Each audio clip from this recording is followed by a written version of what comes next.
from the front lines. Let's get into it. Let's get into it. We have a new president of the United States. Donald J. Trump is the president of the United States. Well, president-elect. President-elect of the United States, right? Correct. I'm going to break it down by covers of newspapers here, and I think that this is sort of like representative of what we're hearing across the country. So we have the New York Post, then we have the Daily News. Yeah. House of Horrors. They're not a fan. Right? Then we have the Wall Street Journal, which shows you sort of really, I think, how people felt last night. You know, there were two sides. There was this enthusiasm and this nervousness, no matter where you were.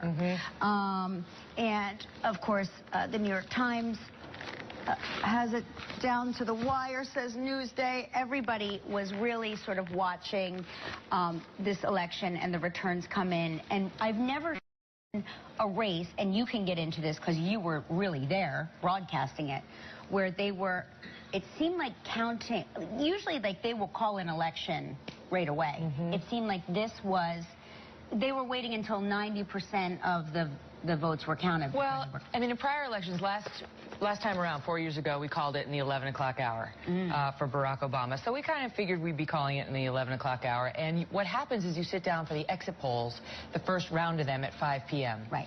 And that's when you first get, you know, a hint of how the night is going to go. And it was all bad news for Donald Trump in that first round. It was like, it's going to be a rough night for Donald Trump. Looking good for Hillary Clinton, probably going to call it for her in the 11 o'clock hour. This is happening at news agencies around the country based on the exit polls that we've been getting so far. And so this happened at all the news agencies. You go out there, you start anchoring the show, you start seeing the results, then suddenly the real vote starts coming in. And it was similar to what we saw in the lead-up, which was what we'd been told by the pollsters was not matching the sentiment of the American people. Okay, so how do the pollsters get it so wrong? How did they get it that wrong? Because I was telling you backstage that I had people over at my house, and I know a lot of people had people over at their houses, and they were all watching in large viewing parties. And then within our group, everybody had some pollster on the inside in their group. So, and they were all giving us and everyone I knew incorrect information. So, well, what they think so far is that there really was a hidden Trump vote. You know, you heard some people talk about the hidden Trump vote. And the reason they say that happened is because when the pollsters called up and figured out if you were a likely voter, they weren't counting enough Trump voters who really were going to come to the polls this time. People who didn't go in 2012 got ruled out as not likely voters, but that they felt differently about I'm going to get there. And the other thing was some people felt stigmatized about voting for Donald Trump and didn't want to tell the pollsters who they were going to vote for, and yet they did want to go into the polling booth and do what they felt was right. And so, I mean, it was a resounding victory. There's no question about it. When we were seeing these states come in, we're sitting out there, and Chris Wallace was to my left and Brett Baer was to my right, and there was a moment around 8:40 or 9 o'clock at night where Wallace said, Donald Trump could actually win this thing, right? And then the light bulb goes off, and people like, holy, blank. Because it wasn't at all what we had been told. You know, by these pollsters, by virtually every pollster, except for basically that LA Times poll that consistently showed Trump ahead, because they only surveyed one group of voters the entire time. They never did random. It was like we took everybody in the audience, we just kept asking you for the entire election over and over again. So you didn't have any shame, you didn't really care. It's like, I've told Megyn 5 times who I'm voting for, I'm going to tell her again. Wow. So they got it right. How many elections have you covered, and have you ever seen anything quite like this in terms of pollsters not really hitting the mark? Well, I mean, in 2004, the exit polls were dead wrong, too. They said John Kerry was going to win. The same round of 5 o'clock polls said Kerry's got it locked up. I remember. And Karl Rove tells the story of having to break that news to George W. Bush. Like, but it worked out okay for him. Same thing happened last night. I've been on the air doing elections for Fox since 2006.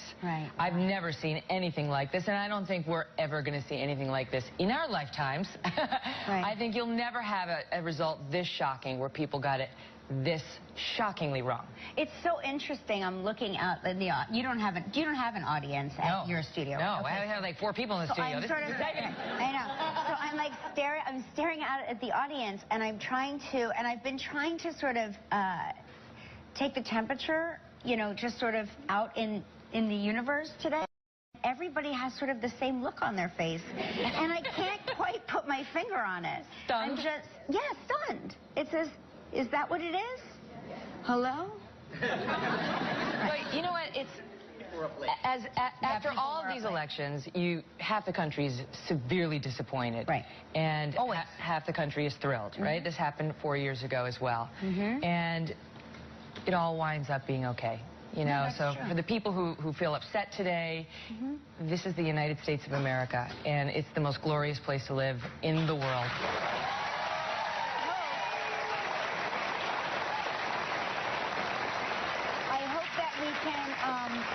I hope that we can all sort of move forward and go back to treating each other with a little kindness and a little dignity, because I feel like a lot of that during this electoral process, watching not just people disagree on the front lines of this election, but watching people on the news go after each other, and watching people in the hallway go after each other, and you just think, my gosh, we wouldn't talk to our worst enemies this way, and we're talking to each other this way.